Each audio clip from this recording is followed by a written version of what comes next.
Usain Bolt has cemented his legacy as the greatest sprinter ever to grace the sport, but he's also left a gaping void in athletics since his retirement. The man who intends to fill the emptiness and rewrite his records is Noah Lyles. Lyles has proven that he has the charisma and talent to take over as the face of the sport. Now, similarly to Bolt, his pet event is the 200 meters, the event known as the middle child of sprinting. Usain Bolt holds the world record of 19.19 seconds, while Lyles stands as the fourth fastest man in history at 19.50. By analyzing their two best races, we can see where the American needs to make up the time to take down the record.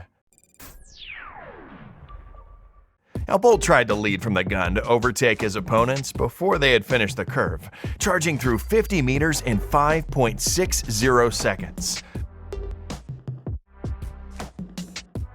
Lyles, on the other hand, was not so keen on getting the lead so early and waited patiently to strike, passing the 50-meter mark in just 5.80 seconds.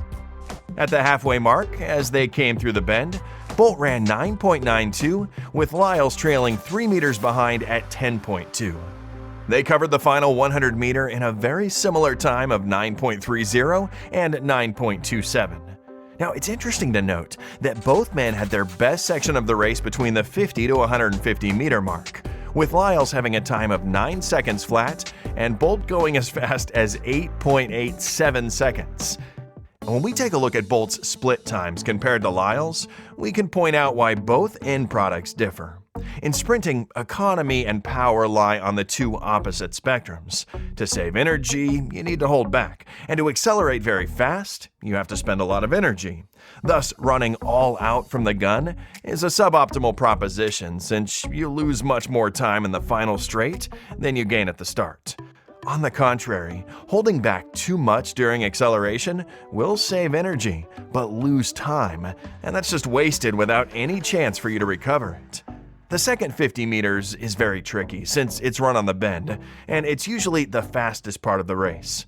As a result, the centrifugal force is pulling the athlete outside the lane.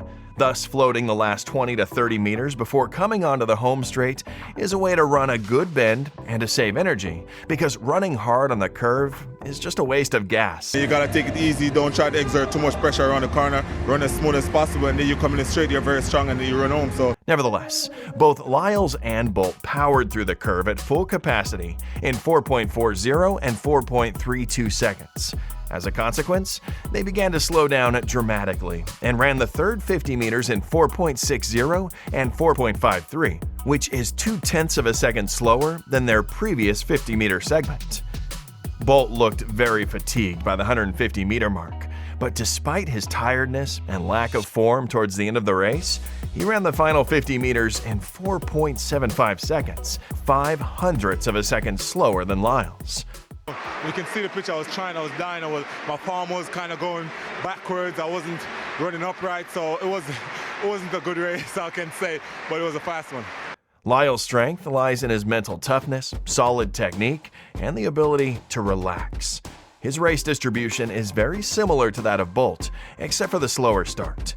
He can surely enhance his acceleration and top speed, but will that improve his overall time? More than 50 years ago, the sprinting great Tommie Smith ran the second 100 meters in 9.3 seconds during his straight 200-meter world record.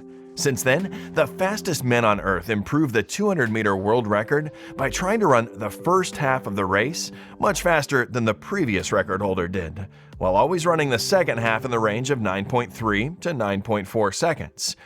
It's very unlikely that with all the breakthrough technologies and improvements in sport, modern sprinters can't surpass the time that the old-school sprinters ran 50 years ago on a cinder track. Thus, suboptimal pacing strategy and poor race distribution is the only thing that prevents the best sprinters from going the final straight faster than 9.3 seconds and eventually breaking the 19-second barrier. As the world's best sprinters come closer to perfection, their split times will even out. Like everything evens out in the world by the universal law.